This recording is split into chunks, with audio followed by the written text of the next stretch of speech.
তুমি আমার মেয়ের জন্য যা করেছো লালন, আমি যে তোমাকে কি বলে ধন্যবাদ দেবো আমি জানি না। তুমি নিজের প্রাণের ঝুঁকি না নিয়ে না মাই, মাই তা লয়। তোর মেয়ে মোদের জন্য প্রাণের ঝুঁকি টলিয়েছে, একবার নয় বারবার লিয়েছে। ও যা মোদের জন্য করেছে, মোর জন্য করেছে, তার জন্য যদি মু নিজের প্রাণটা দিয়ে দিই না, সেটাও কম হবে। এই দেখো আবার প্রাণ দেওয়ার কথা। শোনো, এখন আর এ ধরনের কথা হবে না লালনদা।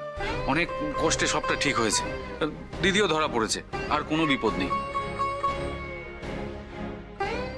কিন্তু ডালি দিদি এখনো এলো না কেন? বর বন্ধু কোথায়?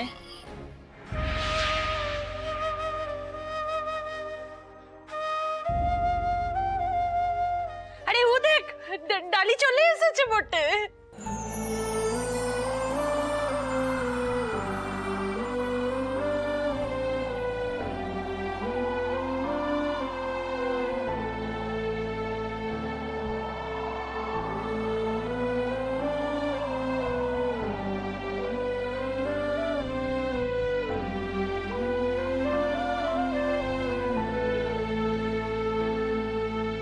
সন্ধে তারার মতো রাত আকাশে জ্বলবে সে নিজের মতো,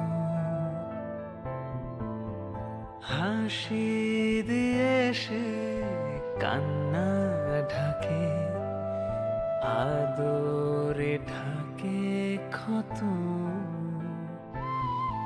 অন্যের সুখে সে খুশি ভাবে না কথা নিজের, শুধু স্বপ্ন মাখা মনে স্বপ্ন বনে সে নিজের। জানি না কি হবে শেষে। জড়িবুটি ম্যাডাম, জড়িবুটি ম্যাডাম তু যা, ও মালবিকাকে শাস্তি দিয়ে ফিরবে। ঈশ্বর মোদের সাথে আছে, মোর কিচ্ছু হবে না। তুই যা জড়িবুটি ম্যাডাম, তুই যা। মু তো জিতে আসার অপেক্ষায় থাকবো। যা যা যা যা, তুই যা। যে বোমটা যেটা বাড়িতে ফিট করা রয়েছে সেটা ডিফিউজ করতে গিয়ে শুধু তার কাটলে হবে না।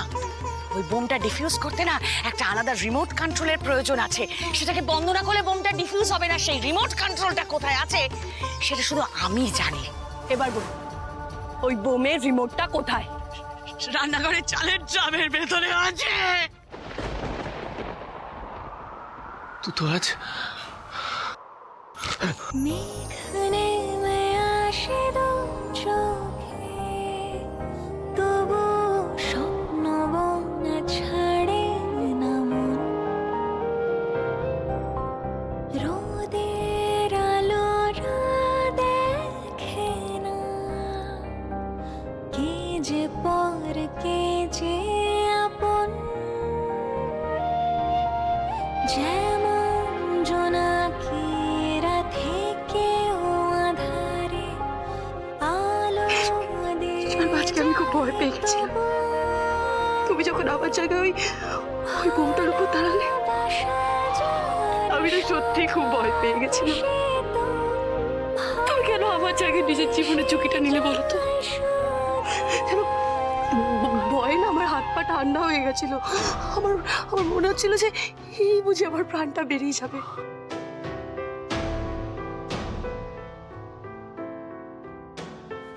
এক মুহূর্তের জন্য মনে হচ্ছিল আমি যদি তোমাকে হারিয়ে ফেলি। এবার আমি আমার রক্তিবাবুকে হারিয়েছি, তোমার মতো বন্ধুকে আমি হারাতে পারবো না লালন, কিছুতেই পারবো না। সবটা শেষ হয়ে যাবে।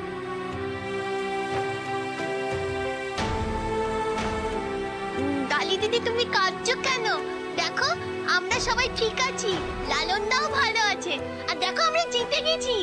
তাই না বর বন্ধু, আমরা জিতে গেছি তো।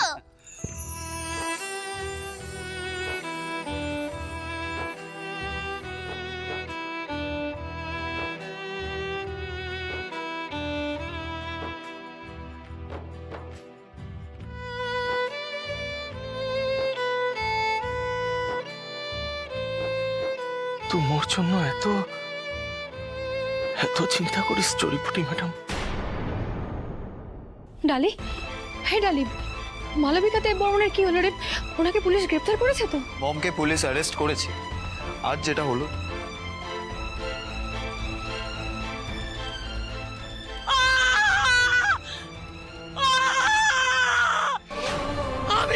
দাদার খুন করতে চেয়েছিলাম।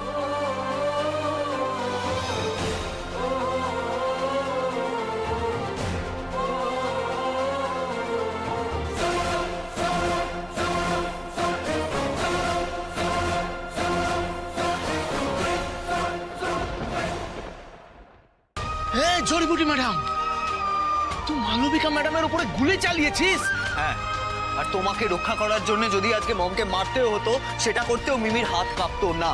আমারও তাতে এক ফোঁটাও কষ্ট হতো না। শুধু লালন নয়, লালনের জায়গায় যে কেউ থাকলে আমি এটাই করতাম। এ ডালি, তুই তো মুদের জন্য নিজের প্রাণটা দিতে যাচ্ছিলি রে। আর যদি কোনোদিন এমন করেছিস না, মুড়া সবাই তোর পাশে আছি। তুই তো জানিস, বল, তুই তো দেখলি।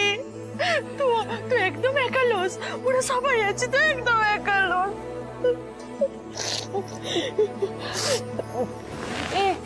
তুই একদম কাঁদতে কাটাকাটিটা বন্ধ কর। এখন থেকে মোরা সবাই মিলে শুধু আনন্দটা করবো, হ্যাঁ? আর তাছাড়া ওদের তো ব্যাগটাও গুছিয়ে নিতে হবে। যাই মোরা ব্যাগটা গুছিয়ে নি। ওরা যে জন্য এই বাড়িটাতে এসেছিলাম, সে কাজটা তো ওদের হয়ে গেছে। এবার তো ওদের ফিরতে হবে, হ্যাঁ? না মিষ্টি, সে কাজটা হয়নি। যতক্ষণ না আদালত অপরাধীদের শাস্তি দিচ্ছে, ঋষভ বেকসুর খালাস হচ্ছে, ততক্ষণ আমি শান্তি পাবো না। আরে জড়িবুটি ম্যাডাম, তোর প্রতিশোধটা তো পূরণ হলো, বাকিটাও সব হয়ে যাবে। তুই যেমন তোর ভগবানের কাছে প্রতিজ্ঞাটা তোর রেখেছিস, তেমন ভগবানও দেখবি তোর ইচ্ছা পূরণ করবে, দেখেলিস?